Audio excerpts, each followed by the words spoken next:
દેશની સૌથી મોટી વીમા કંપની એલઆઈસીના પરિણામો અને ભવિષ્યની યોજનાઓ વિશે કંપનીના સીઈઓ અને એમડી સિદ્ધાર્થ મોહંતી સાથે ખાસ ચર્ચા કરી હતી। અમારા સહયોગી યશ જૈને આવો જોઈએ। देश की सबसे बड़ी लाइफ इंश्योरेंस कंपनी एलआईसी ने अपने पहले तिमाही के नतीजे कल प्रस्तुत किए। इन नतीजों पे हमारे साथ बात करने के लिए कंपनी के चेयरपर्सन सिद्धार्थ मोहंती जी जुड़ रहे हैं।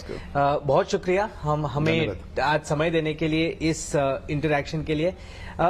मैं इस पॉइंट से स्टार्ट करूंगा जो हमने लास्ट हमारा जो इंटरव्यू हुआ था वहां पे हमने उस पर बात छोड़ी थी, वो की है आपका गाइडेंस। आपने टोटल एनुअलाइज प्रीमियम इक्विवेलेंट का गाइडेंस दिया है 15% का ग्रोथ FY25 के लिए। वैल्यू ऑफ न्यू बिजनेस का गाइडेंस लिया है 18% ग्रोथ FY25 के लिए, और फाइनली मार्जिन का गाइडेंस आपने 19 से 20% का दिया है FY25 के लिए। अगर मैं तीनों को साथ में ला सकूं, इन तीनों पॉइंट पे FY25 का जो गाइडेंस है, अभी हमारा पहला क्वार्टर खत्म हो चुका है, आप कंटिन्यू करेंगे और आप कॉन्फिडेंट है कि इन तीनों पॉइंट्स पे आप अपना गाइडेंस अचीव कर पाएंगे? देखिए, जो कमिटमेंट हमने किया था, जो 3 मुद्दे पर आपने बात रखी है, जो कि है एपी ग्रोथ रेट, हमने 15% का जो है कमिटमेंट किया था। अभी देखिए पहले तिमाही जो है Q1 में हमारा 21% से ज्यादा ग्रोथ हुआ है, 21.38 ग्रोथ हुआ है, जो कि 15% के तुलना में ज्यादा किया है। और जो मार्जिन का है, मार्जिन का जो ग्रोथ है, मार्जिन हमने पूरे साल के लिए बोला था। और आप पहले तिमाही में देखेंगे जबकि इंडस्ट्री के ऊपर प्रेशर था, मार्जिन में गिरावट हुई है, हम लोग ने 20 बेसिस पॉइंट्स का ग्रोथ दिखा है, जो कि 13.9% है। पिछले तुलना में पिछले साल में 13.7% था। और ये ग्रोथ रेट जो है, मेरा मानना है आने वाले जो तिमाही है, ये ग्रोथ रेट में बढ़ोतरी होगी। बरकरार तो रहेगा, लेकिन बढ़ोतरी का भी हम उम्मीद रखते हैं। अच्छा, मैं वीएनबी पे जरा सा, या वैल्यू ऑफ न्यू बिजनेस पे जरा सा बात करना चाहूंगा। आपने कहा था 300 बेसिस पॉइंट एपीई से ज्यादा ग्रोथ आएगा, वो बिल्कुल सही साबित हुआ है फर्स्ट क्वार्टर में, बट एक हायर लेवल पे 21% पे एपीई ग्रोथ है और 24 पे वीएनबी ग्रोथ है। मुझे आपसे ये समझना है, 18% का आपका FY25 का गाइडेंस है। 2 सवाल, सबसे पहले कि ये 300 बेसिस पॉइंट्स का जो डिफरेंट है, ये बरकरार रहेगा आगे चलते हुए भी? दूसरा, क्या वीएनबी ग्रोथ 18% से ज्यादा की हो सकती है FY25 में? क्या आप वो सोचते हो सकती है? नहीं, मुझे लगता है आप अगर देखेंगे पहले तिमाही में हमने लगभग 23.66% हमने वीएनबी का ग्रोथ दिखाया है। बिल्कुल।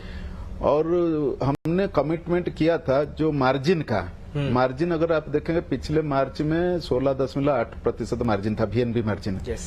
और इस वित्तीय वर्ष के लिए हमने बोला है कि 2 से 3% बढ़ेगा, यानी 19 से 20% के आसपास जो है हमारा वीएनबी मार्जिन, वो लक्ष्य रखा है।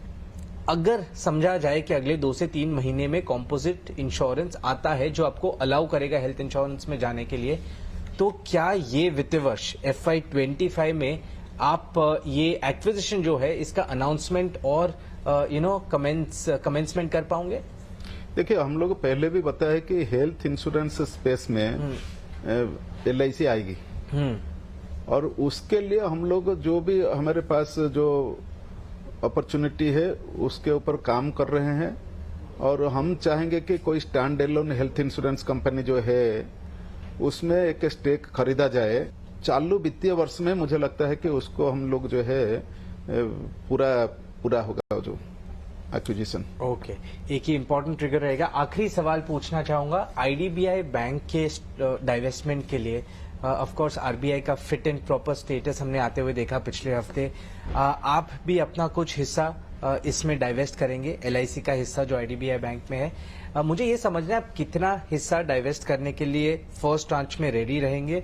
दूसरा सवाल ये है कि ये हिस्सा डाइवेस्ट करने से आपका बैंक एश्योरेंस जो पार्टनरशिप है आईडीबीआई बैंक के साथ, क्या वो भी चला जाएगा? और फाइनली तीसरा सवाल इसी के संदर्भ में ये है कि आगे चलकर आप कितना स्टेक होल्ड करना चाहेंगे जिससे आप डाइवेस्ट नहीं करना चाहते? नहीं, आईडीबीआई बैंक का जहां तक विनिवेश का सवाल है वो सरकार निर्णय लेगी, लेकिन जहां तक LIC का सवाल है, क्योंकि आईडीबीआई बैंक एश्योरेंस का सबसे बड़ा पार्टनर है, LIC का सबसे ज्यादा बिजनेस बैंक एश्योरेंस का, तो हम लोग वहां जो है हमारा इन्वेस्टमेंट कंटिन्यू रहेगा, लेकिन उतना रहेगा कि जितने के लिए बैंक एश्योरेंस का हमारा काम चले। ओके। तो इसीलिए हमारा भी डाइवेस्टमेंट होगा हमारा शेयर में, लेकिन उतना रहेगा हम लोग बैंक एश्योरेंस के लिए काम करें और अच्छा स्टेक रहेगा। कुछ नंबर है यहाँ नंबर वो वर्कआउट होगा जब सही समय पर हम बताएंगे वो।